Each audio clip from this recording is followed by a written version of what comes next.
So, ito yung natanim ko guys. 22 lahat yan, yung nasa paso. Ito yung bago na tanim. Para pag tutubo yan guys, ilipat ko na naman sila sa paso. So, yung nasa paso, 22 yun lahat. Pera yung nagawa ko last month, 22 din yun. So, 44 na paso lahat. So, itry namin itinda to guys. Ayan, this year. Sana mabenta. So, ayan. Sa fall pa yan sila mamumulaklak guys. September, October, mga ganyan. So, ayan guys. Pero yung mga nasa lupa ko, yan yung mga moms ko sa paso. So, ayan.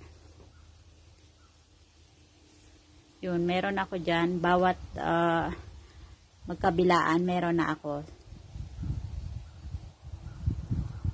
Thank you for watching.